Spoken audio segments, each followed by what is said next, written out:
departments did different things in terms of what percentage of the student's grade was allowed to homework. Some departments had 10%, some had 20%, some had 30%. There really wasn't a lot of consistency.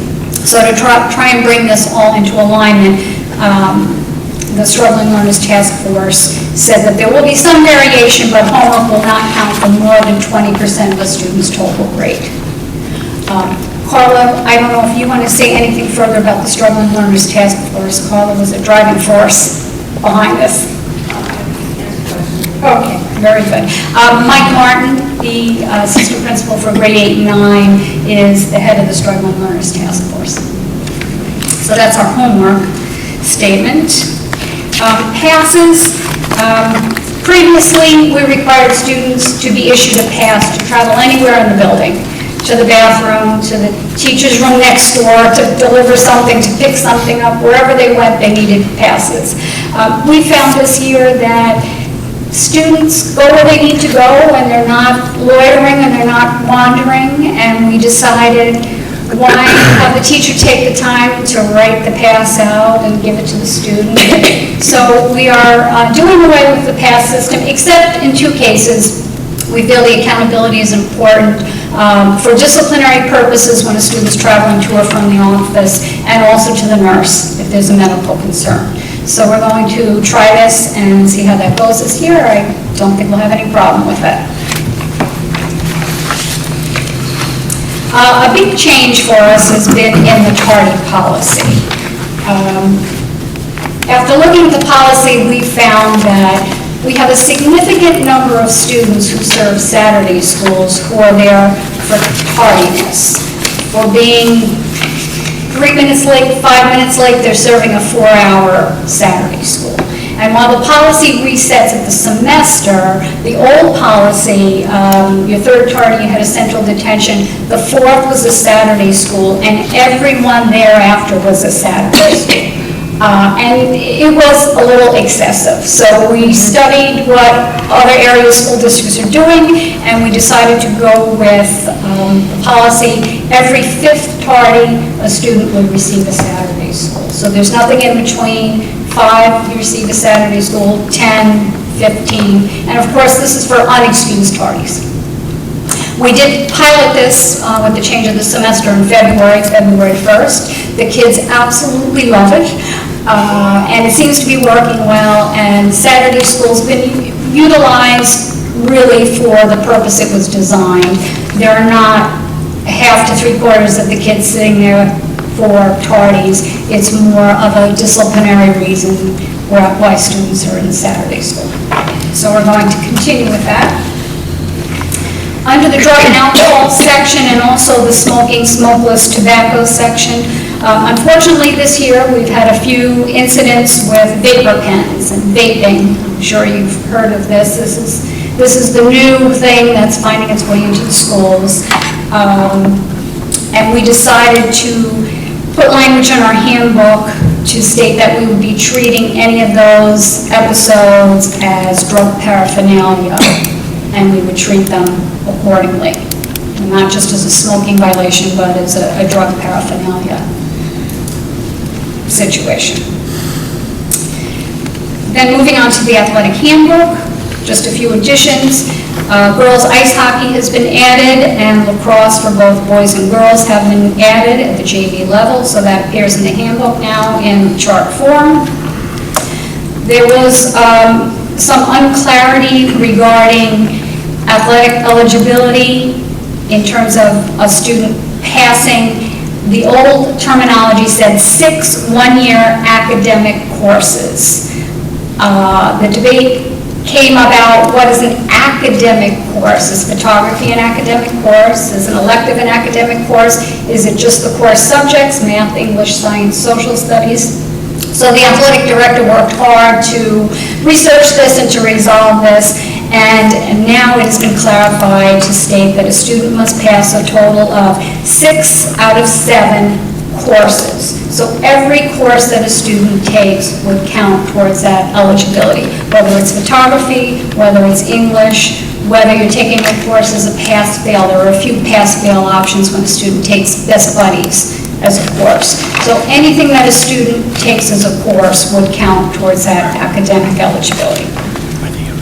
Also, dress code, the athletic director did add a little language stating that athletes are bound to the school-wide dress code, which would include no hats and also no face paint.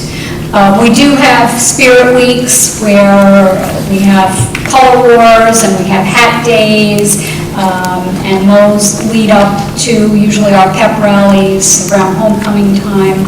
So there's still opportunity for the students to dress a little more out of the typical dress code norm. And under dismissal from a team, the old handbook stated that when a student had an out-of-school suspension, they would be ineligible for the same number of athletic contests and all intervening practices. Meaning, if you had a 3-day out-of-school suspension, you would miss 3 consecutive athletic contests plus all practices throughout that time period until you finished the 3rd game suspension. Which is not 3 consecutive days. When we do a suspension for 3 days, it's 3 consecutive days. With the games, you could have 1 game 1 week, 1 game the next week, 1 game the next week, which really drags it out, and it's rather unfair. The student receives a suspension for 3 days, they are suspended for those 3 days. Whatever falls within that time period, if it's 1 game or 3 games, they're bound just to that suspension period. So that's been clarified. It's also been clarified under our honor code violation that athletes can practice but not travel or participate in games. Previously, with our chemical health policy and a few other policies, when students were sanctioned, they were not allowed to practice as well as playing games or travel. But the chemical health policy had been amended a while back to state that if you participated in a Healthy Choices program regarding your sanction, you could diminish the length of that sanction, and we want you involved in a healthy activity. You could practice with your team. So we wanted to be consistent with that and follow through also with the honor code violation. You can practice, we want you involved in that healthy activity, but you cannot participate in the game. And lastly, with the athletics, there was a statement last year that students were not allowed to change teams once they were issued equipment. The athletic director discussed this with coaches and decided that 7 days would be the general ballpark, although there's flexibility if the coach and the athletic director decide that it would be in the best interest of the student to be able to participate in the new team, and it was beyond the 7 days, that would be fine. That would be a decision between the coach and the athletic director. So those are all of our changes for this coming school year. And I should back up and say the process for this is, it's a year-long ongoing process. When we are implementing the handbook, myself, the other assistant principal, the principal, teachers, when we're referring to it for protocol, whenever throughout the year we find there's a loophole, there's a glitch, something is unclear, we make a note. So we have a running draft copy of changes as the year progresses when we're faced with some of these issues. The next step is to run it by the faculty. This year, since we have Faculty Senate in place, we decided it would be efficient to, I met with the Faculty Senate, talked about the handbook, asked them for their help in gathering input from the faculty. So they put out a little survey to the faculty seeking input on some particular items and then anything else in general that faculty wanted to comment on. They gathered that input, funneled it to me, I tabulated the results, brought that to the leadership team, and then we decided what we were going to tweak, what we were going to try, what we were going to pilot, what we were going to leave the same. And then also it goes to the school council so that they're aware of the changes and they can also offer any input before we bring it to you in draft form. So it is a comprehensive process. That's all that I have. Thank you. Any questions or comments? Stout? I have one minor comment, and that is, all the things you said make sense to me. Under absences, you have all these people listed: doctors, medical facilities, legal, dentists, psychologists, chiropractors, orthodontists, etc. My suggestion would be to take out psychologist and put psychotherapist, because psychotherapist consists of psychologists, social workers, mental health counselors, etc. We certainly will do that, and I have to say, we're very generous when it comes to any categories. We used to previously say a professional no, but then people didn't know what we meant by professional no, so we started to give examples. But we will make that change. That will be more encompassing. Mr. Russell? Great job, Janie. Thorough, detailed. I like the process involving everybody. Thank you. Ms. Ryder? I have a question on under the athletic handbook. There's a note about the dress code. I couldn't actually find that in the handbook. In the regular handbook, I think it's on page... It says page 50. That's the athletic version. Let me just get my bearings here and I can...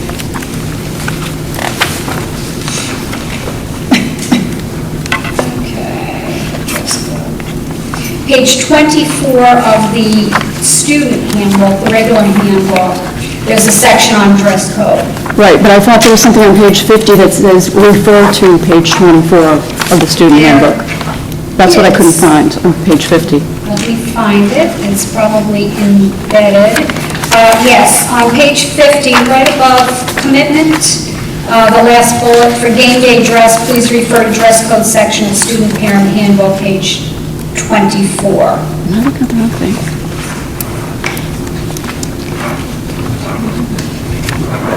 Okay. Anybody else? I do. One more thing. Thank you for outlining the changes and the process. That I think it sounds like a good process. The only comment I would have is that changing the qualifying GPA from 3.4 to 3.7, I thought it was fine to leave it at 3.4. I understand that you want to raise the bar, but this is perhaps not the right place.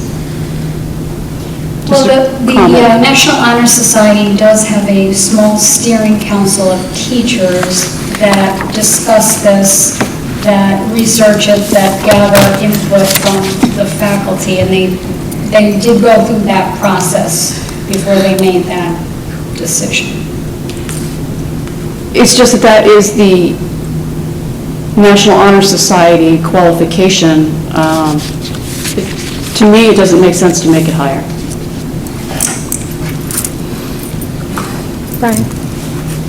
Yeah. Mary Hennigan is also a National Honor Society advisor. One of my hats. We actually started the discussion at the beginning of last year, and you may remember it came to the table as well. And the underlying reason for it is because this particular high school has a weighted GPA, and so students that are earning, say, an 80% in an AP class are actually getting a 96 in terms of the grade that is entered when they configure the GPA. So when we pull, so that was the reason for the rising of the GPA from the 3.4 up to the 3.7, just to kind of keep it more in line with the fact that we give that extra weight when calculating the GPA to begin with. So that was the thought process behind that. Just to follow up on that, when you refer to the National Honor Society, of course, they're a National Honor Society, so I assume there's a national organization that makes recommendations on that. Right? So they do set a minimum, but again, every school does a different calculation of the GPA differently, so there are different ways that you could pare it down, I suppose. We talked about, going in and looking at the raw grades but that would be a lot of manpower hours. So to accommodate that, when we ask Holly for a spreadsheet for students' GPAs at the end of those qualifying terms, we're looking at a weighted GPA. But yeah, the National Honor Society sets a bar at a recommended, they do a percentage. And I'm sorry, I don't have that with me. I think it's 84% perhaps. But, you know, in terms of what you use beyond that, they leave up to the individual chapters. So it's not like we're trying to, you know, drastically exclude anyone from qualifying, but we're trying to make it so that it really does reflect outstanding academic work at the high school level. So that was the reasoning behind that.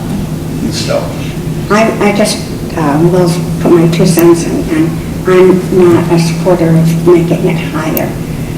If we had 2 different levels like we do with honor roll and high honors, I think that's really helpful. But I know lots of, having worked at the high school level, there are a lot of kids that really struggle to meet and to try to achieve things. And by making this higher, some children will, no matter what they do, not be able to achieve that, where they may have with the lower one. anybody else? Thank you, Mr. Alamo and Ms. Hemmingham. Ms. Hemmingham, while you're up there, I believe you'd like to... Yeah, I just want to apologize for being a few minutes late and missing. I hear my stunt double did a great presentation, so thank you. There was an error on the PowerPoint of the date, the hotel dates were supposed to be August and not July. I don't know if that was, I don't know how I missed that. So thank you. I was informed that you did improve that, and I want to thank you for that. I have 2 great editors for the coming up year, Amber Grass and Eliza Hawthorne, both of whom are seniors. And the 3 of us together do the bulk of the work. I had wanted to grab a yearbook to bring in with me, but my room says wet wax on it, so I couldn't get in. But I know there is a copy. If you haven't seen the yearbook, there is a copy that sits in the main office as well, if you have a chance to look at it. But it's a lot of fun. I took it on, this will be my 3rd year coming up, and excited about doing it. So looking forward to the conference, and I want to thank you for that. And the girls are very much looking forward to going, and yeah, we'll show you the finished product. So thank you. Thank you. Before we go any further, I'd like to apologize to the committee for being late tonight. And just to clarify, there's no truth to the rumor that I was being vetted for vice president by Mr. Trump. That's no truth. That's not why I was late. You were 4 more times, Mr. Chairman. That's right. Now I have to go to Saturdays. Next up on the agenda, the Monomoy Regional Middle School Chromebook Initiative. Mr. Carpenter, will you be leading that discussion, or? Sure.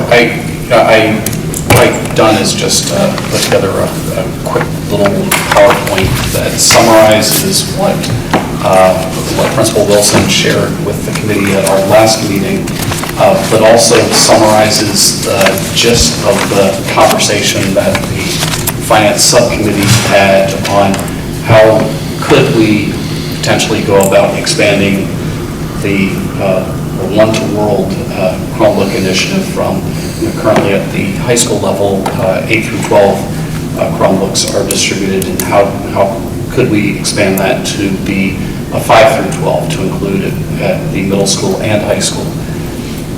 So Mark last week or 2 weeks ago shared that the Chromebooks help both students and teachers. That they're a vehicle for us to help students share their creativity, to find different ways to communicate.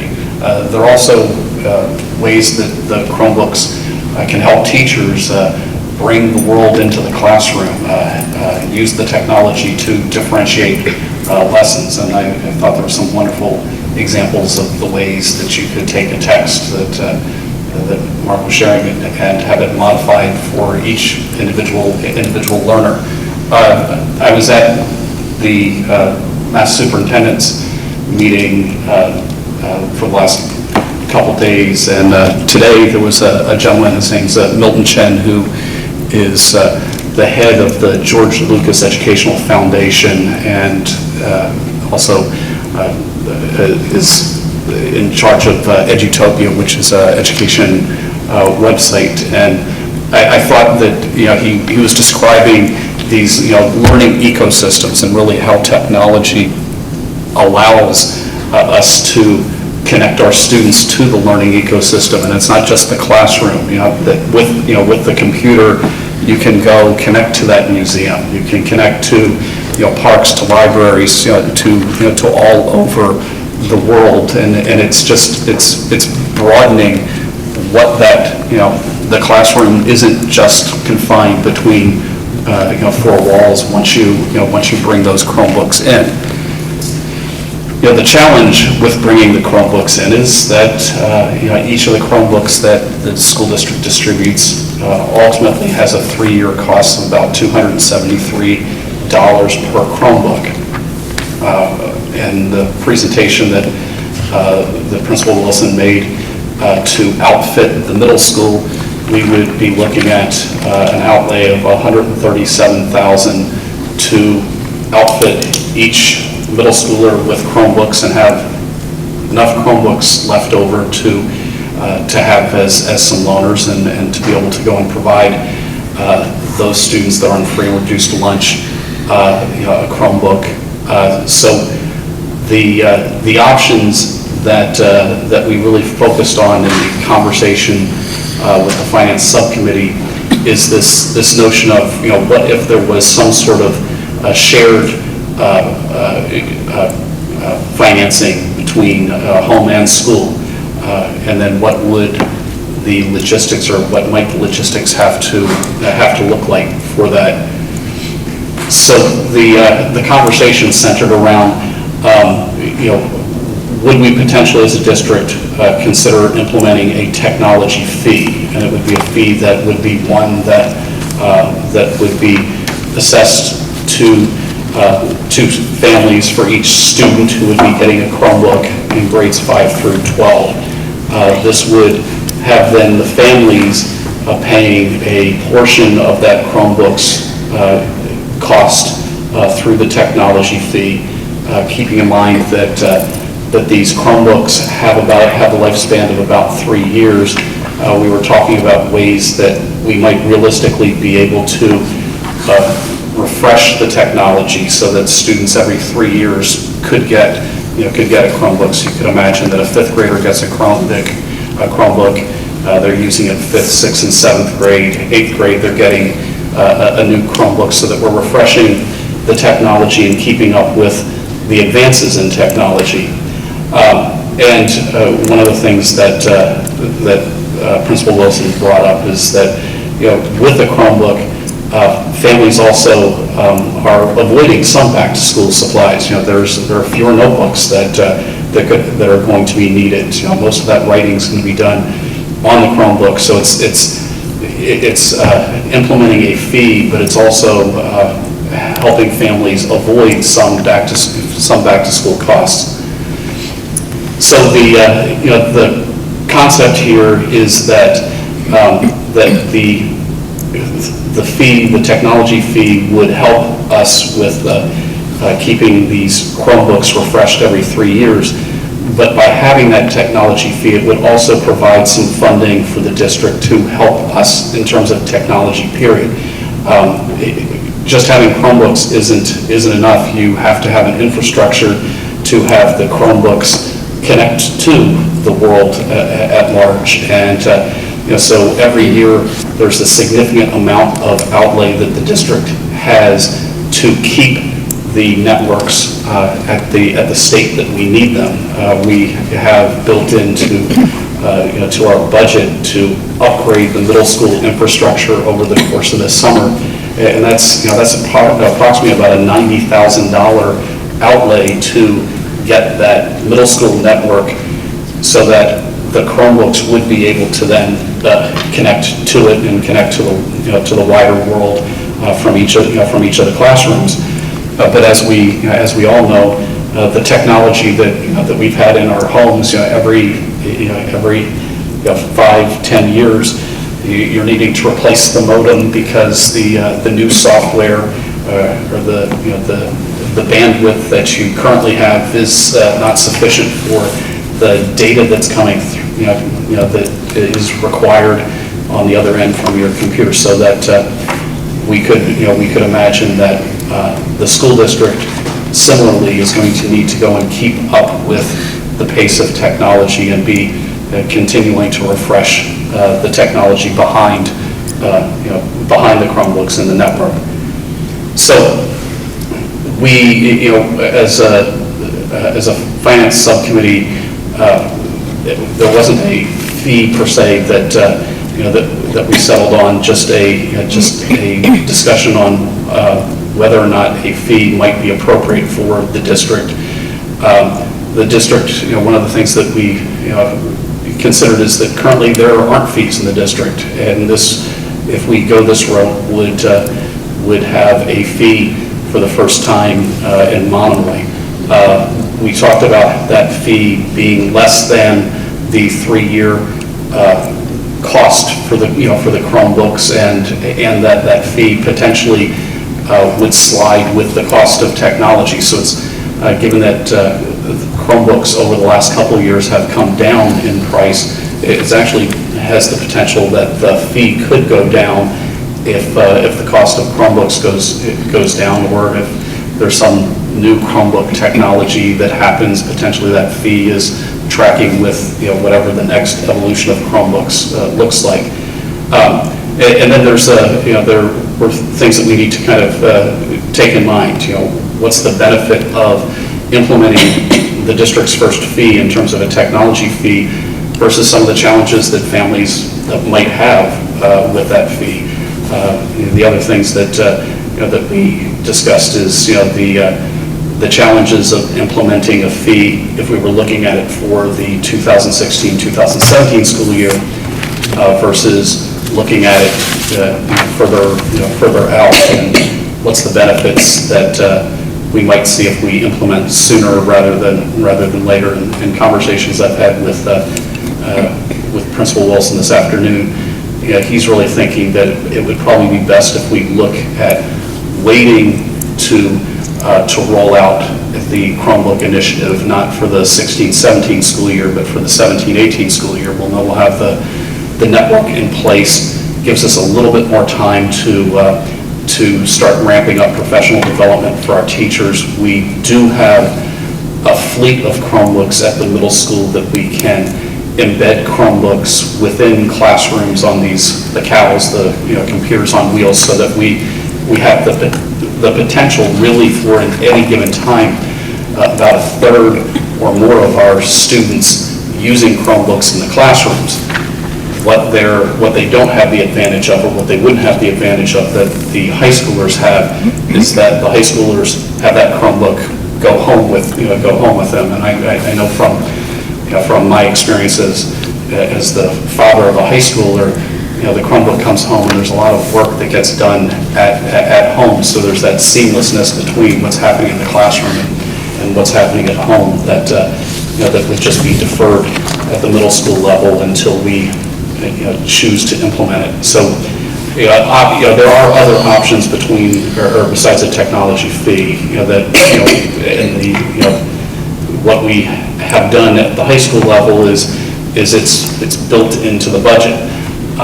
But that initial rollout at the high school level came as part of the building project. So it's one of those things that we don't have a building project at the middle school level to sort of launch it. So it would be a big item that would have to get built into the next fiscal year's budget if we were to go with the school district funding it completely. Any comments? Mr. Carpenter, did you say that Mr. Wilson was in favor of putting it on for another year? I did say that. Interesting. And I think, just to quickly clarify, I think some of it's just, we were talking about the logistics of communicating with families that, that there's the potential of a fee. And, it would be better if we could give them more than 2 months' notice.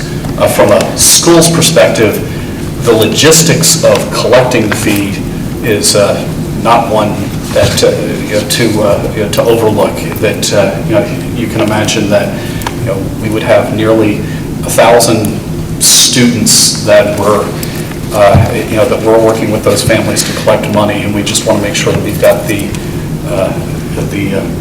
structures in place to make that as easy as possible and not have it all fall on the business office or building secretaries. Mr. Russell. As much as I like the idea of launching as soon as possible, it's similar in my mind to the start time discussion we had a couple of months ago.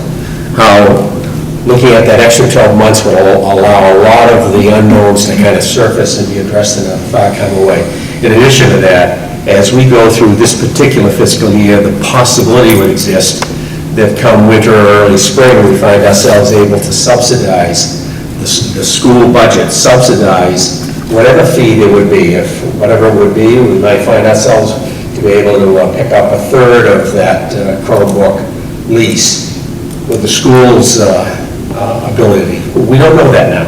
So instead of some fee price being X, it might be minus $20, which I think would make it a great deal more reasonable for all the families.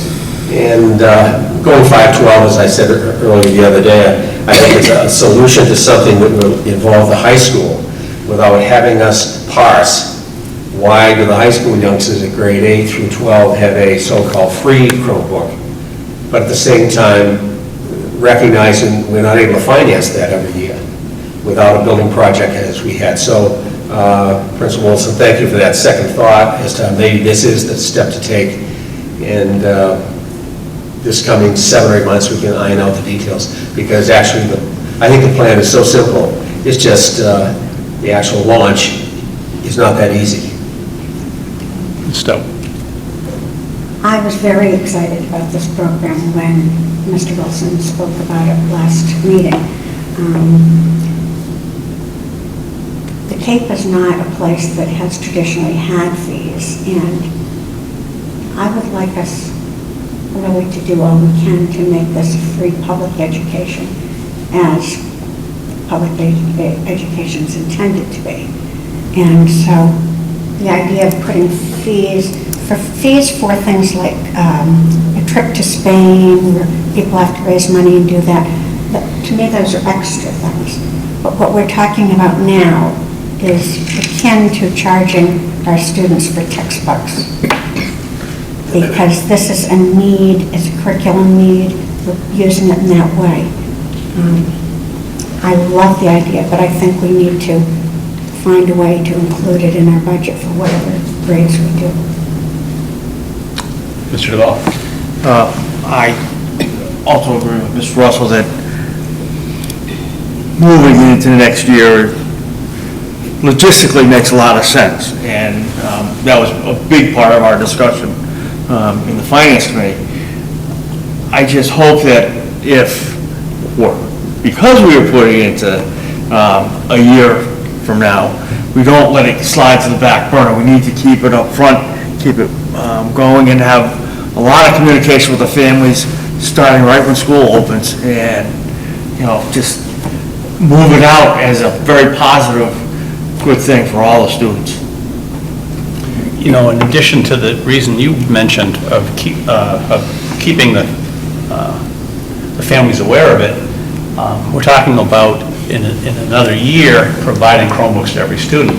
That might affect people's purchasing decisions over the next year as well. It would be unfortunate if parents were to go out and buy expensive Chromebooks or laptops for their children, not knowing that in a year from now they're going to be provided. So I think that is, it's very important that we get the word out now, even if it's not going to happen for another year. People can make their purchasing decisions.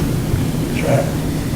I think Yeah, it seems like a good idea to put it off for a year. I have to agree with Sharon that I think we should strive to do the best we can to not have any fees for the Chromebooks. If there is to be some sort of fee, it should be across the board for all grades, and it should be something nominal, like $20. I think because it's a requirement and it is like a textbook, that's, it's on us to find a way to fund it as a school system. I have another thought on that topic. In a perfect world, no one would have to pay for anything, but, we do have some obligation to the people who are paying the bills around here. And we also have the problem that going forward, there's going to be some significant capital costs down the road that we have to start thinking about. Repairs to elementary schools and middle schools. And we have to be able to, and there are certainly other towns, I believe even on the Cape, who are charging athletic fees, charging students for equipment. I believe there's one or two towns that may be charging for busing fees. I mean, these are all legitimate things that the schools do, but because of budget issues and, they've had to make difficult decisions. It's certainly something that we would want to keep all options open as to how it could be paid and what percentage could be paid, or if it could be included in the regular budget. We don't know at this point. From year to year, we don't even know what the state, for example, is going to provide to us till well after we voted our budget. So, it's a difficult decision to make, and it's not going to be a surprise, I think, to the world that that fees are a possibility for the future for one thing or another. So, Ms. Middleton. I would just say that fees for athletics, say, make a little more sense because you could opt out of athletics, but you can't opt out of having a valuable tool like this that's really like a textbook if you're required to have it. So just for thought. I actually was thinking that very same thing. Anybody else? Yeah, I would just wanted to add that I commend the presentation and the information, rationale, and all that these Chromebooks can be. But I really respect waiting a year and seeing what other options, seeing what comes about. So I'm just kind of adding to what's already been said, but I see the value of waiting a year, even though I'm anxious to have them.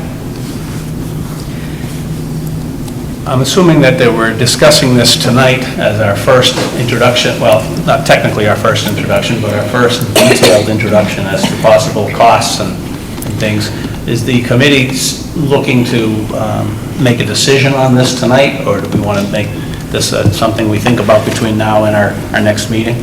Mr. Carpenter? I would actually say, I don't think the committee needs to make a decision on fees or not. No. I think that the guidance that I need, and I think the middle school needs, is this something from a budgetary standpoint that we're going to commit to? Because I think knowing that in September of 2017, we'll be outfitting the middle schoolers with Chromebooks gives us direction for the middle school teachers and the professional development that's going to be happening. And it gives us a clear message that we'll be sharing with families.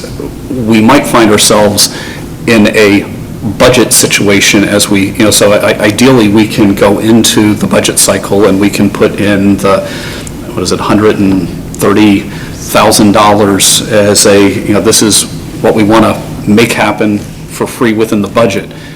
And it's entirely possible that as we go through the budget year and, start hitting, January, February, that then we have to make some tough decisions as to what stays and what goes, or what do we potentially have to do in terms of revenues to make some of our wants realities. And, so I think there's more of a need earlier rather than later to say, this is the direction we're going to go. We're going to support the school improvement plan, or that piece of the school improvement plan that the school council brought forth to the committee, and kind of put it into that budget as we start developing it too soon. And then that kind of gets the middle school the green light to begin their preparations, rather than kind of having it be, maybe we'll do it, maybe we won't, and then I think that doesn't give the professional development the direction it'll need. So is the committee inclined to make a motion on this? Mr. Russell? I would move that we approve the middle school improvement plan that speaks to the initiating a K through 7 Chromebook. 5 through Five. 5 through 7. Five. I'm being generous. What did I say, K? I've been in the woods too long. K would be good for you folks. So I'm gonna have to, I'll correct that to middle school 5 through 7. Second. Any further discussion or comments? Ms. Ryder? I don't really understand the motion. I believe the motion was to support the proposal brought by Mr. Wilson with regard to the Monomoy Regional Middle School Chromebook Initiative. Is that another way of phrasing what you just said? Much clearer, Mr. Chair. Any further discussion? All those in favor? Oh, hold on, Ms. Stout. I'm also confused. Are we supporting us putting this in a budget?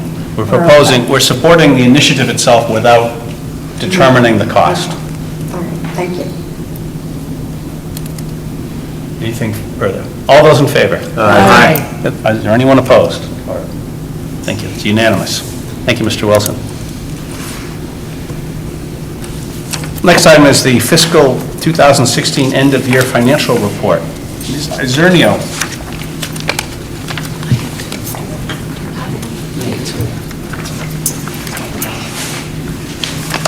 Much of what we're doing as action items tonight would be doing some of the year-end to close out FY16, so it's still a moving target and a work in progress for the budget. I did provide you with the financials that unaudited, where we ended up, not where we ended up, but the unexpended dollar amount was just around $500,000. However, there are journal entries and some year-end audits and some liability accounts that we'll be addressing. So I think when we have our final audit, which we're getting close to scheduling, we'll have more specific information, but in your packets were the detailed information. And on that note, at the last meeting, I presented you with the charts with all the breakdowns and really kind of what those reports are that you have in front of you. And I had a very nice meeting today with Karen, and we went over some of the information that is provided on those reports. And hard to believe, we're entering into our 5th fiscal year. FY17 is hard to believe, but when we first started in FY13, January 2012, I provided all the school committee members with packets of information about the chart of accounts and how we look at what the numbers mean, and I always would use the analogy that similar to a phone number, the area code and then the local code, and that's really what our chart of accounts. So I spent some time today and I put together a packet for everybody that really gives you probably more information than you might ever use, but in a pinch, it'll be a wonderful resource for you. And if you can't sleep some nights, you might want to flip through them. So I do have a packet of all of the, when you're looking at the financials, just all of the pieces of information that you could use as a resource. So I'm going to hold off in terms of where we are exactly in terms of where we ended with FY16, because there's a few things that still have to happen, but we had a good year. Thank you.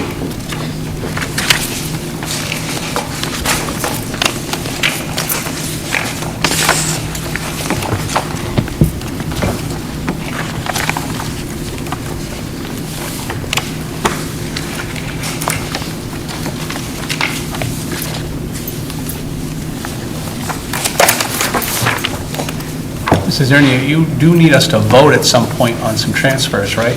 But the Well, might as well. Nobody has an objection?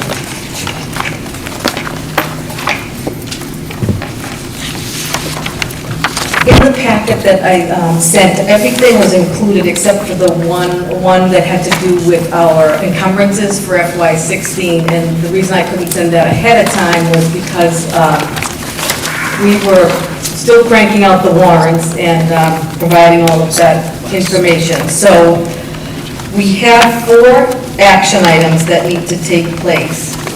One is for you to vote the encumbrances. So what these are the purchase orders and the invoices that we expect to receive, but that we have not received.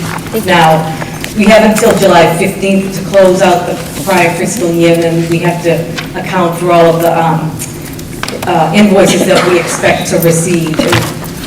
We want to make sure these are all inclusive so that I'm not coming to you at some point next year saying we need to use current year's money for a prior year invoice.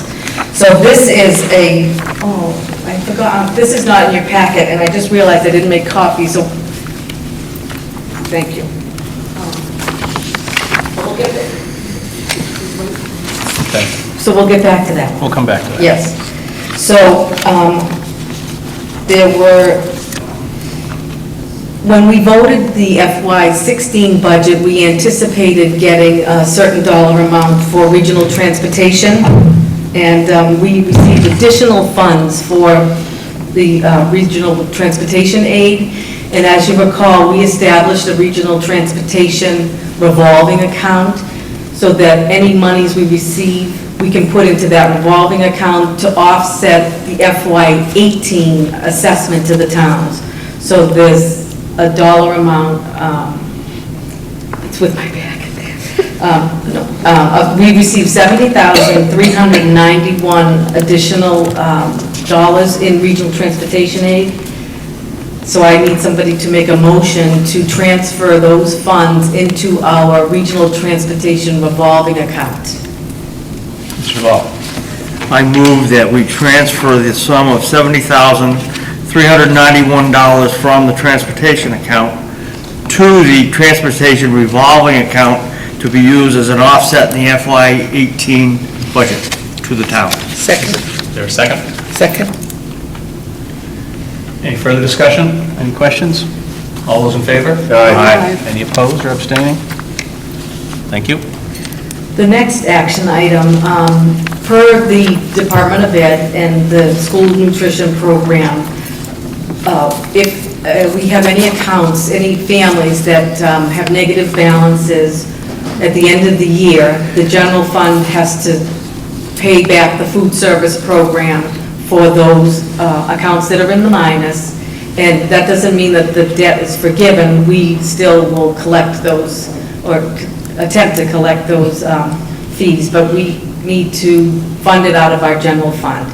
And even though $2,595.54 is a lot of money, relatively speaking, in the food service world, it's really not a lot of money that we're having to support out of the general fund.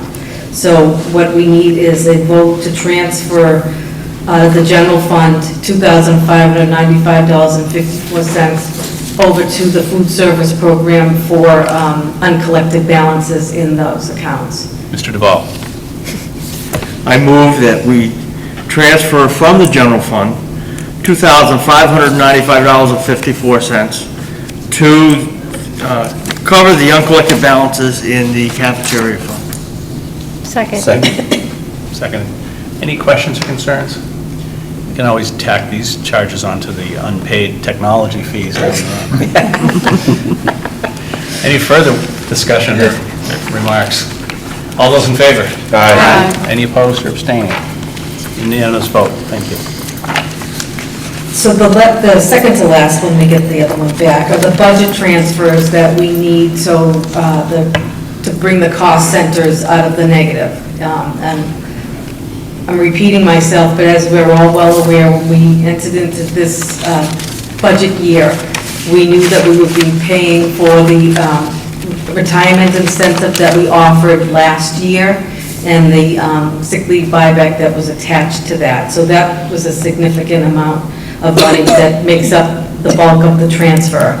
And then we had a position that was not budgeted, that was added for data. When we started the process, I didn't put it in the budget. So we have the grand total of the amount of the transfers within the cost centers is $584,782.05. And what I sent to everybody was a line item that would show you each line item that those funds would come from and the line items that they need to go into. Mr. Davol, you have... Point of order, do I need to be specific in this, or can I go with the full amount?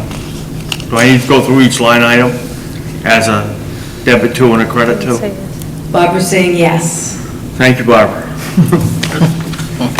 I move to transfer from the non-public tuition account $186,100.99.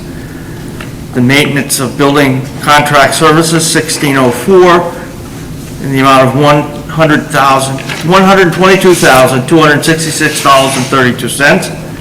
From 1594, maintenance of grounds contract services, $54,116,073. The 1604 building maintenance contract services of $45,875.57. 1576 heating, $18,885.86. 1576 in the amount of $37,146.44. Also from 1576, $38,530.46. From 1563, custodial services, $22,638. 1576 heating, $10,428.70.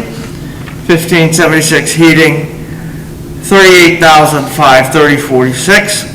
And 1586 utilities electricity, $10,314 for a total of $398,681.06 in the 4,000s account, for a grand total of $584,782.05 to be transferred to district info management salaries, $20,891.62. Superintendent professional salaries, $1,708.76. Contractual incentives, $292,380.62. Teacher sick leave buyback, $153,733.57. Substitute regular day, $48,395.50. Substitute regular day, $28,381. Teachers special education, $39,290.98, for a grand total of $584,782.05. Is there a second? Second? Any further discussion, comments? Ms. I Richardson? just have a question. Why are there two substitutes regular day at the bottom? Different cost centers. Especially, Very little detail. if you look, Donna, this is a perfect teachable moment. If you look at the 1000s and see the very first substitutes regular day, yeah. the next number says 02. Yeah. That 02 means Howard Elementary School. And then if you look at the line below, it's 01, that means Chatham Elementary School. Thank you. You're welcome. Any further discussion? All those in favor? Aye. Any opposed or abstaining? It's a unanimous vote. Thank you. We'll come back to you a little bit later. Do you have the other information? I have the dollar amount, but I don't want to back it up. We're not going anywhere for a while. Okay. We'll get back to you. Thank you. Sharon has a question. Ms. Stout? When we do this each year, it comes to my attention that we're never budgeting enough for substitutes. Is there some way we can start to budget what we guess might be enough? I'm not I sure did, how we in the FY17 budget, I did make an adjustment when we went all through the process, because one of the things now that we're in our 5th year is reflecting back. But you never know What really hits that is when we have long-term subs. And that's, we do a guesstimate, but you never know because that's paid at a bachelor step 1 as opposed to $80 a day. So that's what can be a wild card. But I did make a significant adjustment in the FY17 budget for substitutes, because you had commented on that in the past. Thank you.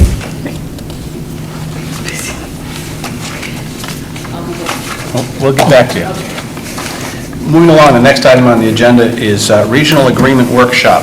At our last meeting, I mentioned that under our regional agreement, the two towns, and including the school committee, are required to review the regional agreement on a 5-year basis to discuss any possible modifications that, might obviously improve the school system. And then subsequent to the last meeting, everybody received a copy of the regional agreement. At some point, we need to sit down and have that be a topic potentially of an entire meeting or a workshop.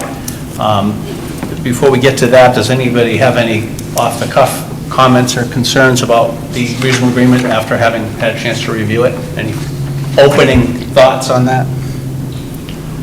I know that an issue that might come up with regard to the regional agreement is the division of cost between the towns for certain capital improvements. I know that topic is going to come up at the time when we get to the period of time where we'll be repairing the roof of the Chatham, it's the roof of the Chatham Elementary School. It's in our long-term capital plan, right?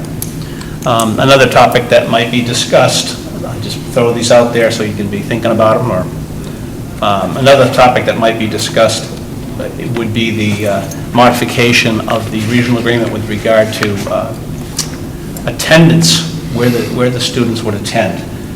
As all of you know, or if you can recall from various discussions we've had over the course of the year, we have a situation where we have more students in the Harwich Elementary School than we do in the Chatham Elementary School.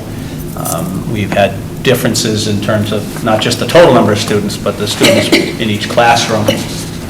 And part of that is a result of the fact that the regional agreement provides that all Harwich residents are entitled to go to the Harwich Elementary School, and all Chatham residents, students of Chatham residents, are entitled to go to the Chatham Elementary School. So just for food for thought. We've also discussed in the past the fact that when we start talking about changing the school start times, it affects the busing, and which therefore affects the costs.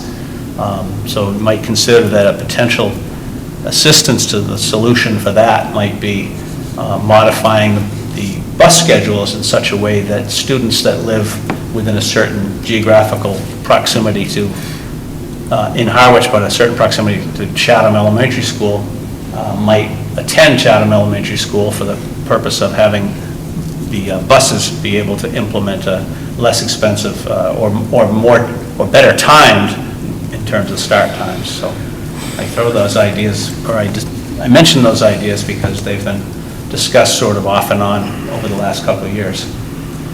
Anybody have any off the top of their head comments on those or anything else? Ms. Stout. That had not occurred to me about, we had talked about if somebody lived in East Harwich, for instance, and there are vacant seats in Chatham at the elementary school, that we might encourage people over there. But the cost implications being possibly changed from Harwich to Chatham, that would be something we'd have to really think about, because it would impact the towns if there was cost implication, not just the parents. Mr. Russell.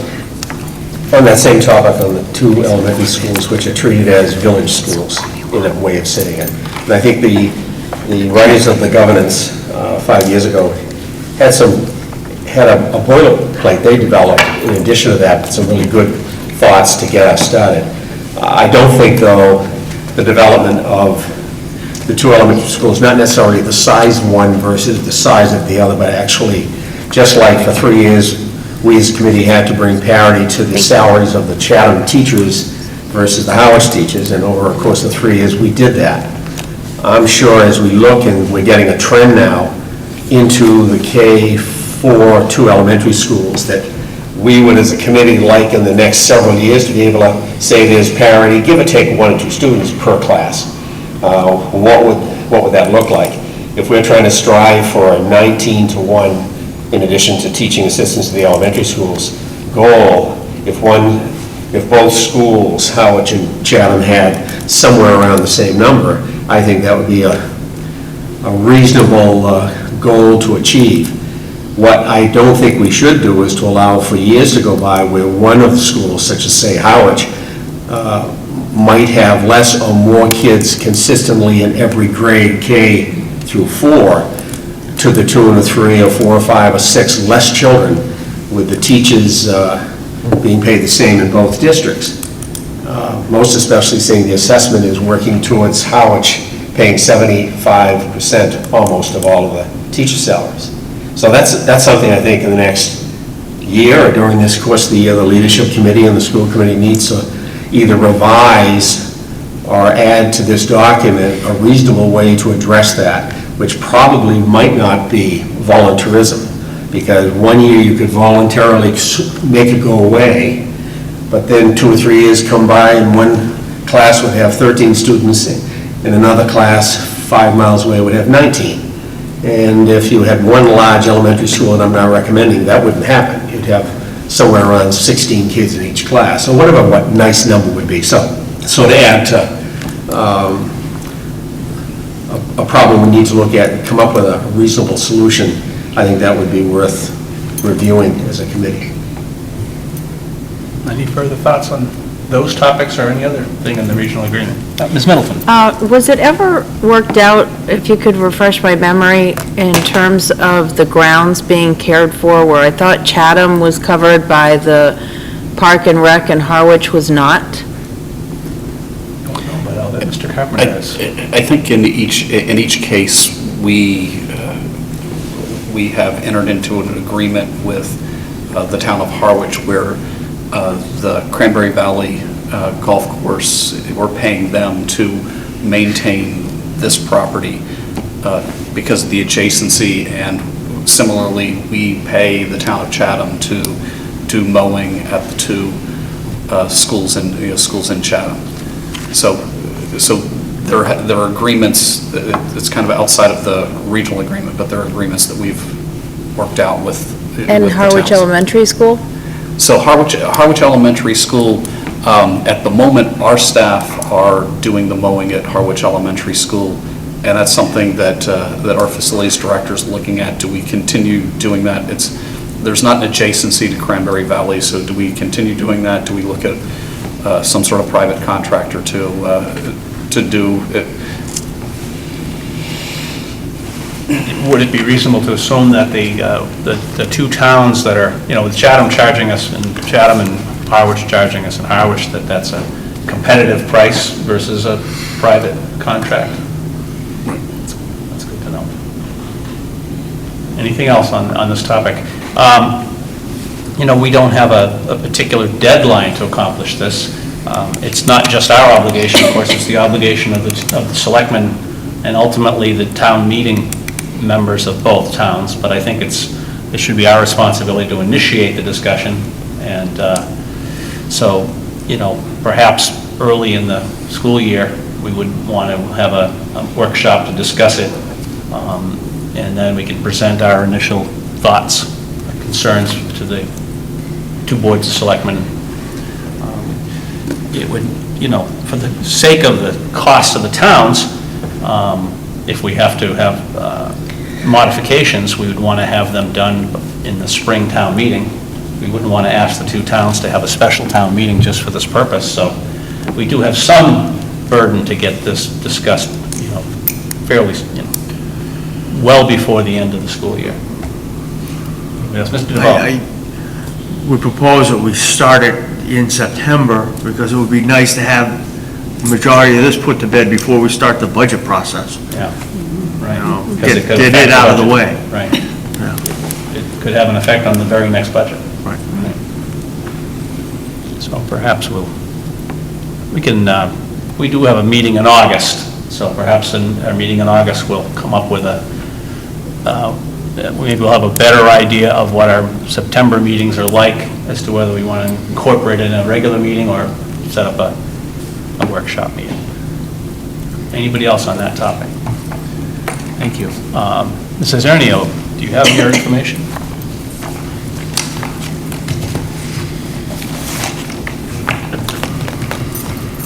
Forgive me for that oversight. So what you have in front of you are the encumbrances that we need to carry over into FY17. As I said, these are for purchase orders that we have put in place in FY16, but the invoices, or in some situations, like in some of the professional development, maybe we haven't received the final transcript from the schools. I would like to just have an editorial comment that what we're looking at is a dollar amount of $53,675.17, and a $36 million budget, having just that small amount to carry over. I must say, my staff has been working so very, very hard to get this whittled down. I always kid them saying the goal is 35,000, but we got there. Last year, I think we were almost 200,000. And what I want to just say is I'm so saddened because Sue Held, my bookkeeper, is retiring. And next Friday, a week from this Friday, is her last day. And she's just been a wonderful asset for the Howard Public Schools and for the Monomoy Business Office. She's been just terrific. And, you know, she's like a dog with a bone with these numbers. And so it's going to be very difficult to replace Sue. So I want to publicly thank her for her hard work. And she's the driving force behind this number being as low as it is. So you need a vote on this proposed. Yes, please. Do we have, Mr. Davol? Mr. Chairman, I move that we encumber from the FY 15-16 school budget in the amount of $53,675.17, with all invoices being dated within the July 2015 to June 2016 timeframe for going forward. Is there a second? Second. Any further discussion? All those in favor? Aye. Any opposed? Please note my abstention on that vote. Anything else, Ms. Isernio? I think that'll do it for today. Thank you. Peggy, would you thank City Hall for us? I'll be happy to. That would be great, thank you. Okay, next item on the agenda is the superintendent's evaluation. As we all know, and people may not know watching us, that we have recently, over the last few weeks, each member has submitted detailed evaluations, evaluation reports, shall we call them, for our superintendent. Everyone has also received a copy of everyone else's comments and reports, and an attempt was made by me, with the help of Mr. Davol and Ms. Ryder, to put all the numbers together. Unfortunately, there's still some confusion on my part about exactly how the numbers work out in terms of totals and averages. So if you'll forgive me, I think what we'll do tonight is allow people to express any comments they want to have on either the process or Mr. Carpenter himself, and get you better information as to how the summary information comes out next time, or between now and the next meeting, more importantly. So is there anybody that would like to begin the comment or have any comments with regard to the superintendent's evaluation? Mr. Davol. Thank you, Mr. Chairman. My overall rating for Mr. Carpenter is that he is proficient in his duties as superintendent of the Monomoy Regional School District. No one is without areas that we need to improve on, and the only area I feel he needs to work on is in communication. Unfortunately, the rating system for this category goes from needs improvement right to proficient. And I feel Scott has done significant progress in this area over this past year. So I would have liked to have that to be able to check off. There are those who have said that the communication from the central office is slow. My feeling is that they are not taking into account that when a concern or a complaint comes forward, Scott first vets out the problem before making the return call or returning the email. And that does take time, and you have to be informed before you move forward. Also, it's human nature for those that do not agree what they're told, that they tend to shoot the messenger. And I think that's happened a few times. In my opinion, Scott has assembled the best administrative staff on the Cape. They are all dedicated to making Monomoy the best school system on the Cape, and this is a direct reflection on Scott's administrative abilities. The building administrators, in turn, have been allowed to assemble the top-notch educational and support staff in their buildings. As last year's chairman, I worked closely with Scott and have found him to be thoughtful, open, and honest in every situation that he has addressed.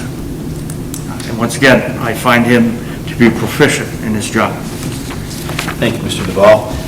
Before we go to the next person, I just want to remind you that when we set this meeting up, we discussed the fact that everyone has submitted their views in writing. I'm sure there's great detail on each topic, so I would ask people, as Mr. Davol did, to limit their comments to not more than 2 or 3 minutes. Is there any, Mr. Russell? I gave our superintendent a proficient in all 4 categories: instructional leadership, management, and operations, family and community engagement, and professional culture. I think this past year has been a solid year for our superintendent. I am proud to see the growth we made in K through 12. I think we've come a long way, and 2 of the points I wanted as subgroups that I gave an exemplary marking on is, one is the human resource management hiring process of our superintendent and his leadership team. I too have been impressed with the people that have been brought on board here. Just class people that have shown a great deal of passion. I think we're very fortunate to have had the leadership team bring those groups together and be able to hire them. So in the next several years, we'll see the quality begin to blossom because of that. And the other area I've been impressed with this past solid year has been his fiscal management. And I echo Katie also, that this past year, most especially, I guess the year I was chairman, we had a very difficult fiscal dilemma regarding the town of Howard's ability to pay what we saw to be a reasonable way to progress our growth of our kids. This past year, it was like night and day as far as I was concerned to see the cooperation between the town manager in both towns as well as our superintendent. So I commend them for that. Thank you, Mr. Russell. Ms. Ryder. I just made a few general comments. More specific comments are contained in the evaluation document itself that I created. Overall, I rated the superintendent in the needs improvement category, which is an improvement from the last rating cycle, which I rated unsatisfactory, partly because the performance goals were missing. This year, they weren't missing, so that was a great improvement. The performance goals did not completely align with the DESE standards, and they weren't SMART goals, so I'm hoping that, he's made progress this year. I'm hoping that next year will be even further progress. I found that there was uneven treatment of community members and myself by some members of the administration. I had hoped that this would improve, but for the most part, the members of the administration are very pleasant, respectful, and helpful. For example, I spoke with Katie today, and she was terrific. Gave us all this information. I think that is a great thing. And I wanted to thank you for that. That was very helpful. I should have gone earlier. How many minutes do I have left? One? Another minute. Okay. I guess I'll shorten this because it is a little bit long, but most of my comments in the areas that need improvement, were in the standards of family and community engagement and professional culture. There was improvement, but I think there's a great deal of room for more improvement. Also, I would like to see a lot more evidence in the next cycle, because some of the areas I had to leave blank, there wasn't any evidence. Other areas, I used the evidence that I had, which was not provided to us. That's enough. Thank you. Anyone else? Ms. Stout? On the goals Superintendent Carpenter set, all were rated as met, made some or made significant progress. And making some or significant progress are what we expect. All goals every year are not going to be met each year. They may be a 2-year cycle. His impact on student learning, proficient with praise for the selection of the comprehensive math curriculum for the primary through grade 7. The textbook company is going to provide us with professional development for the teachers at both elementary schools and the regional middle school, as this program will begin with the start of the school. I'm thrilled with that. On the standard of leadership, the areas of curriculum, instruction, assessment, and data-informed decision makers, making was proficient. On the standard of management and operations, only one area where we're going to be developing more of a social and emotional curriculum that needs improvement and is scheduled to be improving. Human resources, scheduling, policies, and fiscal systems were all improved, were all proficient. The standard of family and community engagement were rated as needs improvement and engagement, shared responsibility, and communications. This is an area that's shown improvement from last year, such as involving the stakeholders early in the process on the decision of the start times for the school. Thank you. The standard of professional culture was rated overall as proficient with communications and successful and continuous engagement of stakeholders in developing a shared vision as needs improvement, and all other areas rated as proficient. The suggestion of maintaining the presence of the town channel, TV channel 18, I made to promote communications with townspeople, and Mr. Carpenter's overall rating on this evaluation was proficient. Thank you very much. Ms. Scott? I've rated Mr. Carpenter's overall evaluation as proficient, and I just had a couple of highlights. The continued commitment of regularly visiting the schools and seeing what is actually happening in the classrooms and in the schools firsthand. I very much appreciate that. And tied to this, Mr. Carpenter made it a priority to cooperatively develop with the administrative team a standard practice for administrators to support and encourage the quality teaching and student learning in the classrooms. And I feel this is a wonderful way to continue to improve our schools for all of our students. The youth risk behavior survey that was given, I believe that was a kind of an overlap between last evaluation and this one. It was analyzed and it continues to be acted upon, and I think this is an incredible step on the part of our district to benefit all of our students and our faculty and community members. The continued commitment to finding and purchasing the math curriculum that was mentioned, and then to act on the need to improve our mathematics deficiencies that we have. The transparent budget season that occurred, that Mr. Russell alluded to, that had both towns supporting our schools all around, and I also remember hearing from the boards of selectmen also a thank you to Mr. Carpenter on the clarity that he provided. So I think that's a huge step as well, to have them thanking you for that. And then also Mr. Carpenter's dedication to seeking input from the stakeholders from the district. There have been several instances when the superintendent has directly requested feedback and or opinions from all, from the strategic plan to the school start times, and even the second annual What We Do Well, What Can We Do Better survey. I think those is a great way to hear from the parents, in addition to, parents emailing you on a regular basis anyways, but directly requesting that feedback, I think is very important. Just a couple of things that I had to work on to continue for this year is to continue to ensure that all teachers district-wide have access to a solid curriculum for themselves, because I know that's still lacking a little bit. And then also to continue to develop and expand upon the professional culture among all in our district. And that actually alludes to a workshop that you're providing for as well. So I appreciate that. So thank you. Thank you, Ms. Scott. Ms. Richardson? This was so tough because of such a short time on the school committee.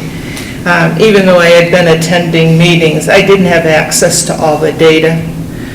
But I did see positive value in a number of outcomes. But as I pored over the rubric information, studied the goals, outcomes, and evidence, I ended up just making comments and did not check the boxes or note on the grid. I just had so many questions, and I just didn't feel I could put a number down. So I guess an umbrella for all of my thought process was school councils. The DOE says the law outlines 4 major areas of responsibility for councils. That's adopting education goals, identifying education goals, reviewing the annual building budget, and formulating a school improvement plan. And through attending school council meetings, one was not meeting until late spring, and that bothered me, and because those things need to be worked on all year, and that was one of my big questions. So I do see the value, but it's a learning process, and I guess that's the end of the story. Thank you. We understand your concern about, entering data into the evaluation forms, but we look forward to your evaluation this year when you've No been here excuse for a now. while. You won't get off so easily the next time. Ms. Bolton? My overall rating for Scott in his evaluation was proficient. I wrote, there have been several areas in which I believe Scott has been successful this year, most notably building a dynamic administrative team who, under his leadership, appear to have a strong sense of camaraderie, support, and teamwork. I've also been pleased with greater reach to the community and families and staff in the strategic plan. It is my hope that he will continue to reach out, value, and collaborate with the extended Monomoy community and the greater communities of Harwich and Chatham. I thought Scott showed great focus in prioritizing the math curriculum plan and care given to our struggling learners with the advent of the academic support system here at the high school.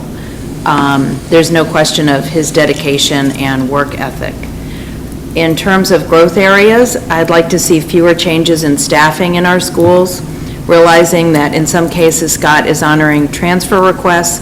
There have been tremendous shifts and changes in our schools, giving the perception of unrest and instability and making it challenging to build community and trust among the staff. I would also add that I've seen solid strides in the area of communication, but believe there's still room for improvement, primarily in the area of keeping the school committee well-informed and delivering information in a clear and direct manner. And just to end on a strong note, one of the areas where I feel like you were tremendously successful in communication was with the start times. I felt that the school committee and the community were very well informed throughout that process, which helped to temper any kind of, panic and fear and anger, and I felt like it was very good two-way communication, and you were really listening. People felt heard and valued, and that was a success. Thank you. Yep. I have a few comments. Going last, of course, I have to now repeat about 2/3 of what everybody else has said, but that's the way it is. Obviously, a key role for a superintendent is to be a leader. Not only does the superintendent have to lead the administration and the staff, but he needs to be a leader for the school committee in the sense of providing us with the information and advice necessary for us to perform our function. Overall, it's my opinion that Mr. Carpenter has been proficient as a leader to the school administration and in his guidance to the school committee, and I did vote him proficient in all the categories. A couple of specific examples, in a sense, talking about repeating what's been said.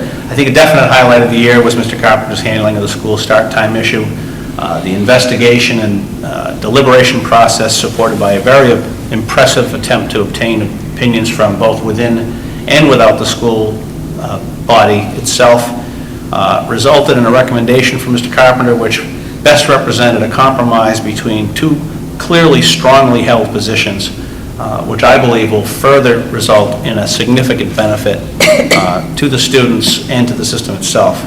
The strategic plan process is another area in which Mr. Carpenter did a very good job in communicating with and seeking input from the community, as he's done in all the years he's been here, once again with the assistance of the business manager, who, by the way, does an excellent job, with his reaching out and consistent communication with the town administration and the selectmen, town administrators and selectmen.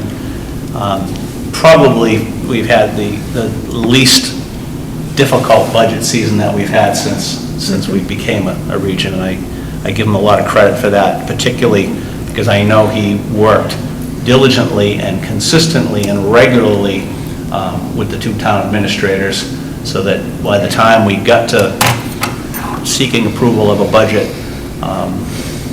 all the towns and the school department or the school committee was on the same page. I feel that Mr. Carpenter has demonstrated a willingness to put in an extraordinary amount of time in managing our school system, and I believe his commitment to the high standards and his hiring choices,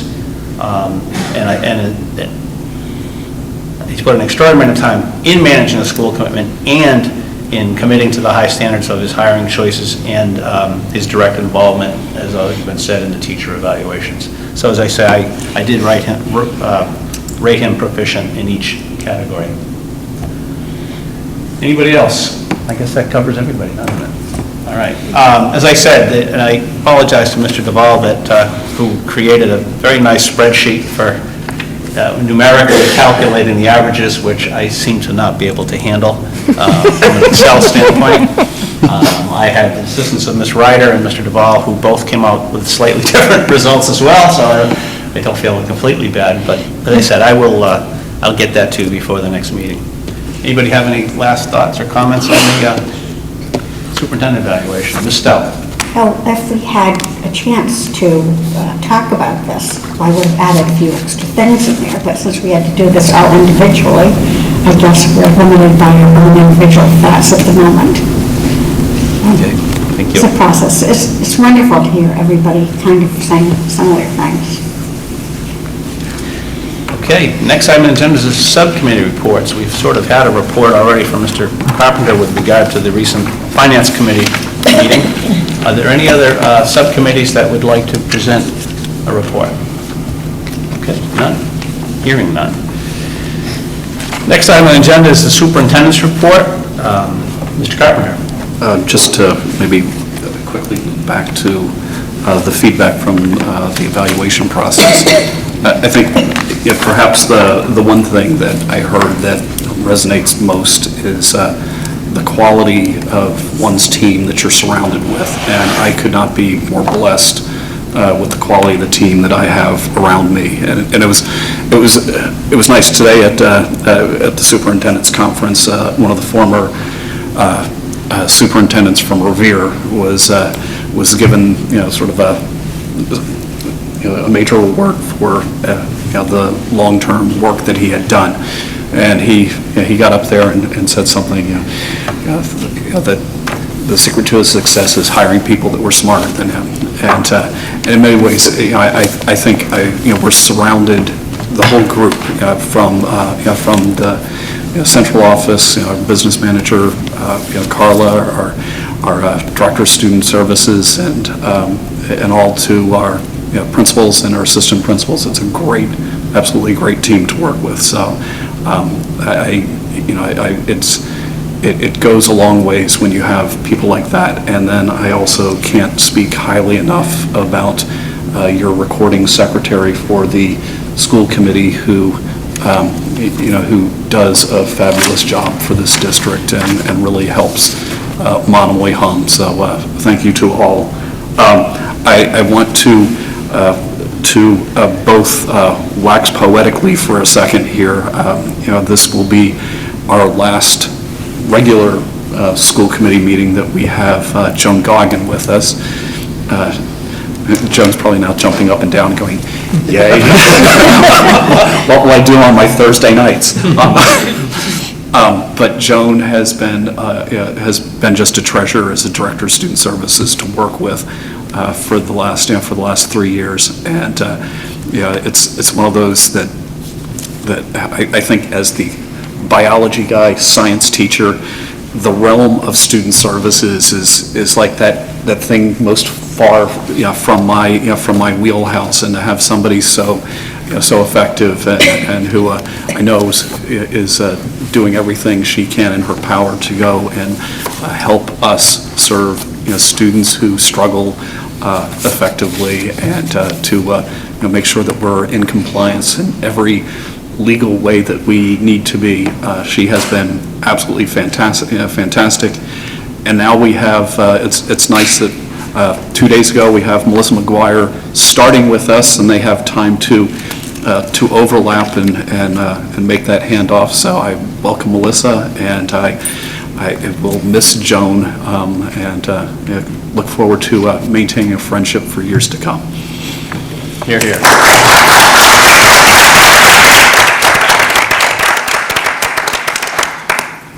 And I think at the superintendent's conference this week, one of the focuses has been on social emotional learning, and it's been a nice thing to go to a number of sessions where districts are not only looking at sort of the universal screener and looking at how are kids progressing in math and English, but also how are our students progressing when it comes to those other realms. So it's been a nice sort of eye opener, a way to see life a little differently and think about some things. I was bouncing some ideas off Carly yesterday when I returned, and Melissa even today was giving a presentation to the superintendents in one of the sessions, and I was in another one. So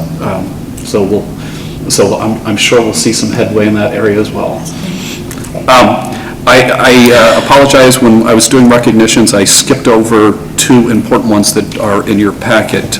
There is a letter that we have to the Cooperative Bank of Cape Cod for their donation of $5,000 towards the concession stand project.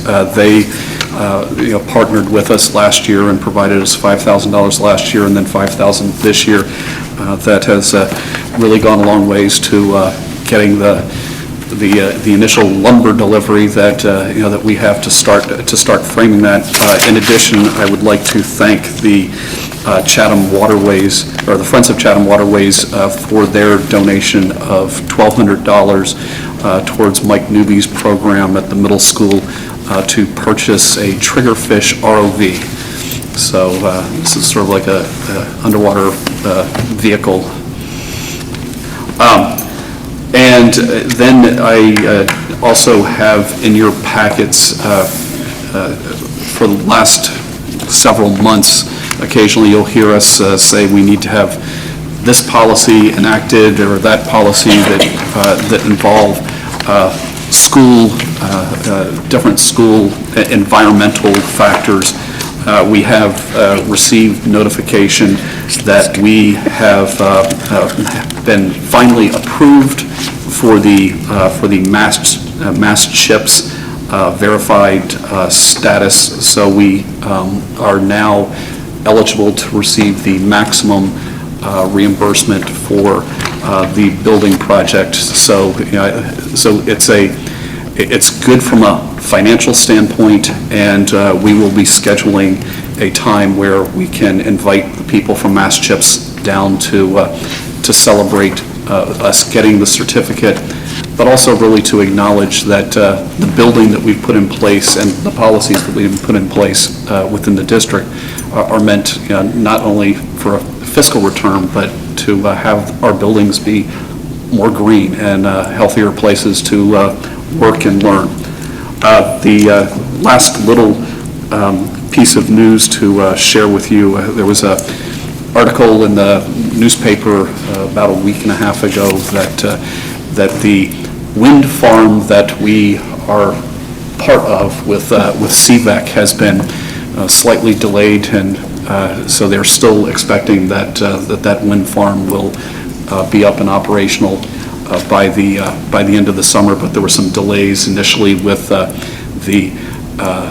I guess the transformers in the windmills needed to be replaced, and some issues with just the equipment getting transported through the town of Bourne. But the letter that I received from them says that while there's a delay, we should see that in operation here before the end of the summer.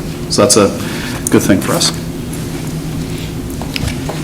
Any questions or comments about the superintendent's report? How's our heating system these days?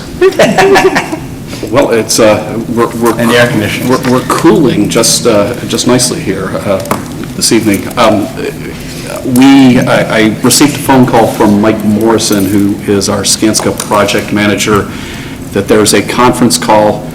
Terry, you're welcome to be part of it on Monday. That it seems like the couple lingering issues on closing out the project, or at least the HVAC part of that project, hopefully will get bridged at this. But the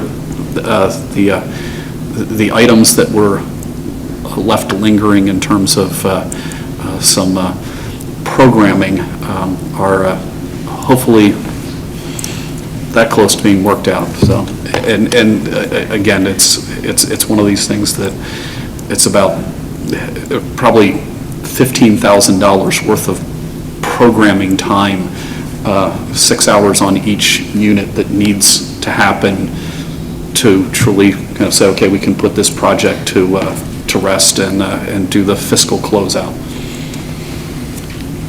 Anybody else? Thank you, Mr. Carpenter. We have two action items. The first one, two additional action items other than ones we've already done. The Harwich Elementary School Improvement Plan presentation, which was made at the last meeting. Anybody have any motion with regard to that? I move that we approve the Howard Elementary School Improvement Plan as presented by Principal Hine. Is there a second? I would second it. Any comments or concerns? Ms. Stout? I'd like that we, Sam, could we either change the memo, change the motion, or have the understanding, like with the others, that something's not completed with the social emotional curriculum, so there'll be influx. I think the high school principal addressed that he considered it a work in progress for that. So I'm just trying to clarify what we're saying here. Is it your understanding from his presentation that sometime between now and next year there's going to be modifications to the school improvement plan? Yes. Yes. The school council will review it. Would you just take that?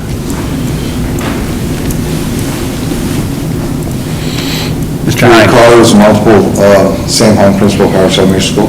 It was a multiple-year plan with the understanding that some things will get accomplished before the end of the 2 years, but all other things may need to be continued. So, yeah, I do expect to be returning to the council, to the committee, and updating you as to the progress of any and all of the items that were on the plan. Would that include the issue raised by Ms. Stout? Absolutely, yes. Does that work for you? Yes. Great, thank you. Any other comments or concerns about the motion? Hearing none, all those in favor? Aye. Any opposed, abstaining? It's unanimous. Thank you. And next is the Chatham Elementary Student Parent Handbook. Is there a motion with regard to that? Ms. Scott? I move to approve the Chatham Elementary School Student Parent Handbook as presented. Is there a second? Second? Any further discussion, comments? Ms. Ryder? I had sent a small correction to Robin about the ending time for Monomoy Community Services. She had it at 6, it's actually 5:30. So I'm just assuming that she made that correction. I didn't hear back, she was out, and then I didn't actually get a return email, but. Was it your understanding that it was a typographical error as opposed to a substantive change? It wasn't a typo because it was in there last year, and I meant to say something last year, and I forgot. Do we have anybody? We don't have anybody here. Can we approve it contingent upon her changing that? It's just misleading for anybody that might need that service that's looking at it. I'm only a little hesitant since she's not here to That's fine. potentially amend Okay, that's fine. the handbook. We'll just leave it. I'll just talk to her offline. It's a small thing. Would there be a procedure, Mr. Carpenter, there must be a procedure if a handbook is approved and then some sort of substantive change needs to be made in the course of the year, notice would go out to the parents to substantiate that? Yep. Ms. Scott? I think the handbooks are online. They're not printed anymore and handed to every family. Isn't that right? Yeah, we can, So I we think can if take there's Still want to a... notify people that there's going to be a change. Yes, I just mean that there wouldn't be a printout copy. It'd be easy to fix. we can take care of changing it to 5:30 before it gets posted. Yeah. Okay. So otherwise, is the motion acceptable? Any other comments or discussion? All those in favor? Aye. Any opposed? Abstaining? It's unanimous. Thank you very much. Before we go,